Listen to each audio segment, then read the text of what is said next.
চিনতে পারছেন? 2 বছর আগে দেখা হয়েছিল আপনাদের সাথে। সত্যজিৎ রায়কে নিয়ে কিছু গল্প বলেছিলাম। আজকে ভাবছি আর একটা গল্প বলবো একটু, দেখা যাক কিরকম হয়। যে গল্পটা বলবো বলছিলাম তার আগে কটা কথা বলে নেওয়া দরকার। কলকাতার পরিবহন ব্যবস্থা সম্পর্কে ছোটবেলা থেকে প্রচন্ড আগ্রহ ছিল। বাস, এত ট্রাম, রিক্সা, ট্যাক্সি, গাড়ি, কি নেই আমাদের শহরে। এবং সবচেয়ে অদ্ভুত ভাবে আজকে ময়দানে এসে দেখি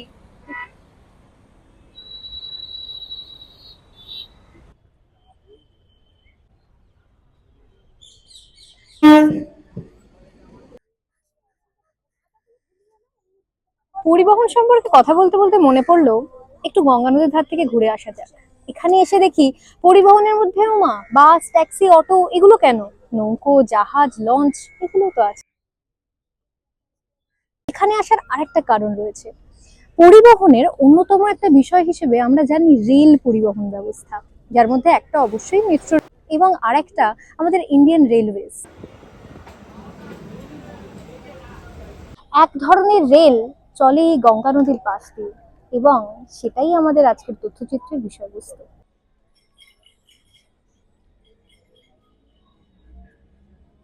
আমার বাড়ি কলকাতার শোভাবাজার অঞ্চলে। ছোটবেলায় শীতের রাতে যখন ঘুমোতে যেতাম, অনেক দূর থেকে ভেসে আসতো হুইসেলের শব্দ। মাকে জিজ্ঞাসা করতাম, মা এটা কোথাকার ট্রেন, কোথা দিয়ে যাচ্ছে? মা বলতো এটা চক্র রেল। চক্র রেল? রেল আবার গোল হয় নাকি? ছোট ছিলাম।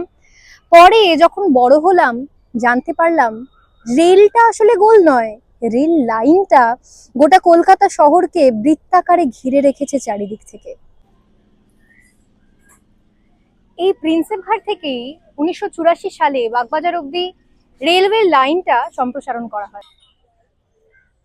আমি একটু আগে বললাম 1984 সালে প্রিন্সেপ ঘাট থেকে বাগবাজার অব্দি এই চক্র রেল চালু হয় যাত্রী নিয়ে যাওয়ার জন্য। কিন্তু তার ঠিক 100 বছর আগে এই আইডিয়া এসেছিল ব্রিটিশদের মাথায়। তখনকার দিনে খিদিরপুর ডক থেকে ডালহৌসি অব্দি মাল নিয়ে যাওয়া ছিল বড্ড হ্যাপা। ব্রিটিশদের মাথায় এলো এক অভিনব আইডিয়া, কেমন হয় যদি একটা রেল লাইন চালু করা যায়।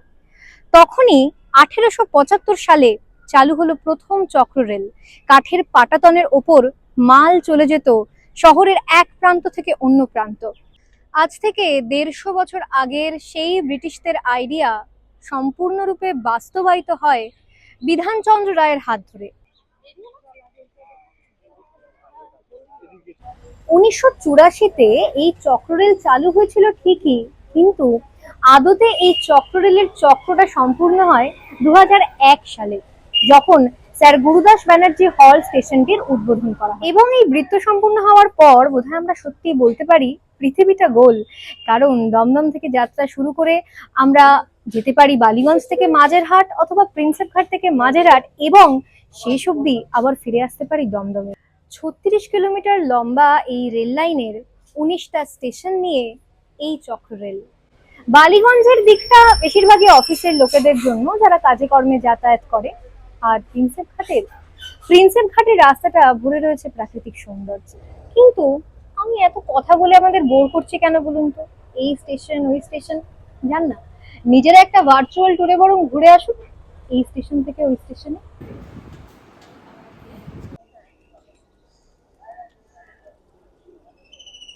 এখন আমি দমদম স্টেশনে, এক্ষুনি টিকিট কেটে এলাম। টিকিট মূল্য মাত্র 10 টাকা।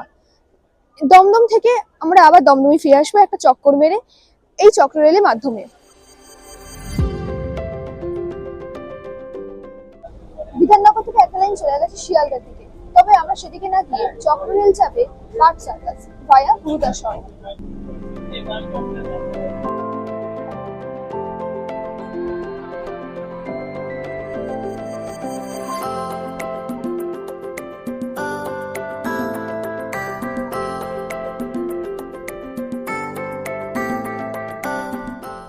দমদম থেকে আবার পার্ক সার্কাস হয়ে বাড়িগঞ্জ দিকে ঢুকছি, অর্থাৎ উত্তর কলকাতা থেকে আমরা পূর্ব হয়ে এখন দক্ষিণ কলকাতা দিকে ঢুকছি।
মানে কস্টলি যে খরচটা সড়ক বাসের তুলনায় ট্রেনে অনেক কম, প্লাস যাতায়াত অনেক সুযোগ সুবিধা আছে।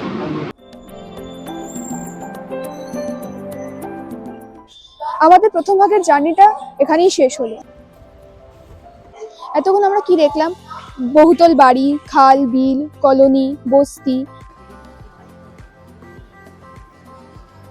এবার আমি আপনাদের প্রমিস করতে পারি যে এর পরের ভাগটা আরো প্রাকৃতিক সৌন্দর্যে ভরা হবে।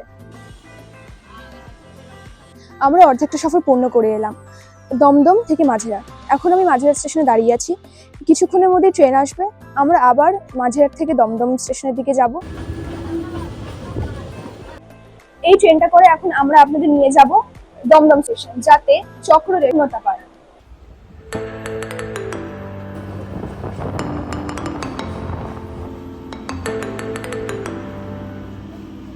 মাঝেরহাট থেকে খিদিরপুরের এই জার্নিটা একটা এলিভেটেড পার্টের মধ্যে দিয়ে যায়, যেরকমটা দেখা যায় নতুন মেট্রোর ক্ষেত্রে।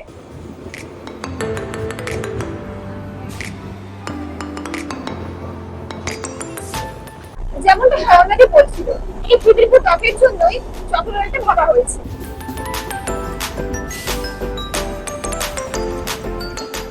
যেমনটা আমরা প্রমিস করেছিলাম, খিদিরপুর থেকে বাগবাজার অবধি পুরো জার্নিটা হবে হুগলি নদীর সৌন্দর্যকে পাশে রেখে।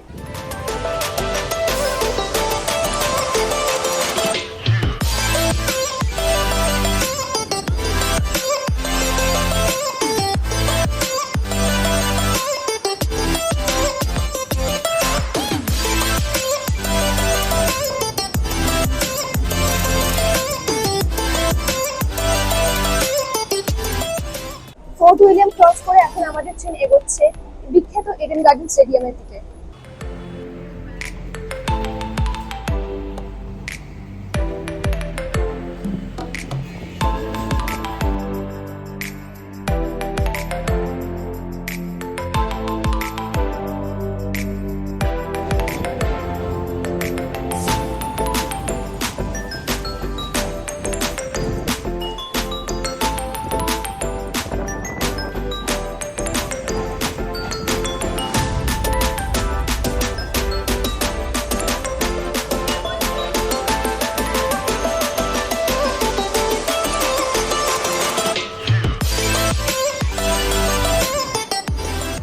সেই রানী রাসমণির বানানো বিখ্যাত ঘাট, যাকে আমরা বলি বাবুঘাট।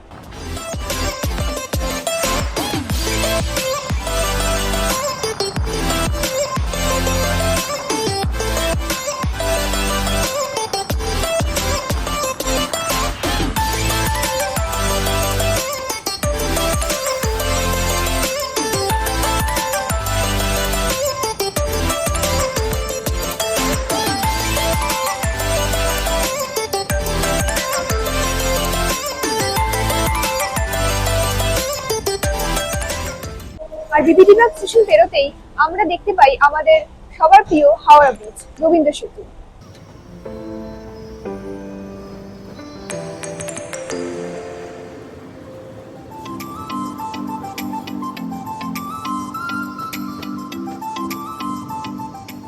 এই চক্ররেলই হলো তাদের জীবনসঙ্গী, যারা ক্ষুদ্র ব্যবসা করে, দৈনন্দিন বড় বাজারে এসে ব্যবসা করে ফিরে যায়।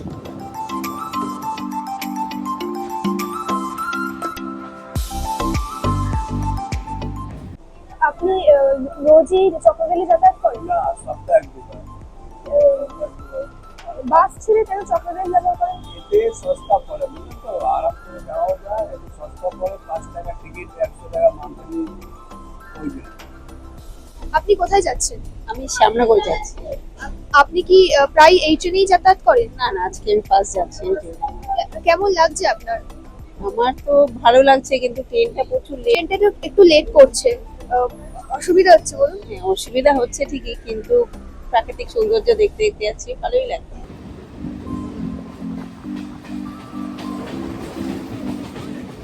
আর এই রুটে চক্ররেলের সফরটা অনেকটাই মানুষের জীবনযাপনের মধ্যে দিয়ে যায়। কেন এই কথা বলছি আপনারা নিজেরাই দেখে নিন।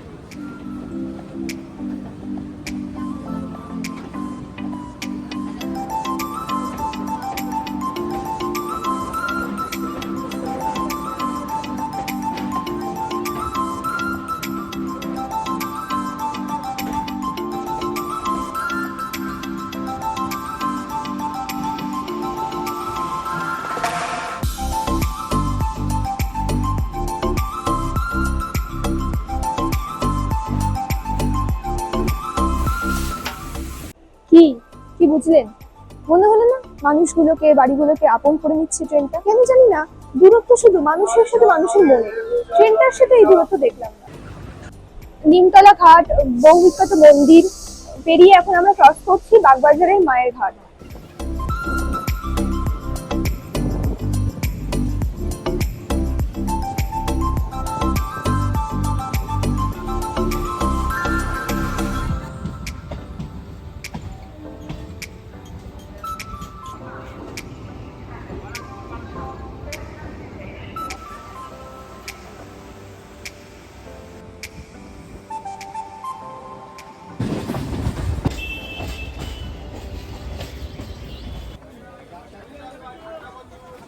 আমি তো এক ঐতিহাসিক ও মাধুর্যপূর্ণ সফরের সাক্ষী হয়ে রইলাম।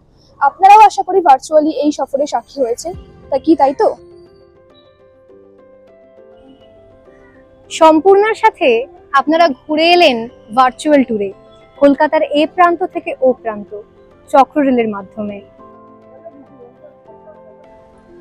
এই ভার্চুয়াল সফরে আপনারা দমদম থেকে যাত্রা শুরু করে আবার ফিরে এলেন দমদমেই।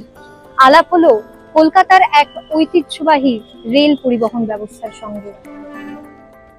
তবে এই পরিবহন ব্যবস্থা বা এই রেলগাড়ি শুধুই একটা গাড়ি নয়, এই রেলগাড়ি সময়ের এবং জীবনের রেলগাড়ি বললে ভুল বলা হয় না। দীর্ঘদিন ধরে কলকাতার বুকে গঙ্গার পাশ দিয়ে চক্ররেল চলে আসছে,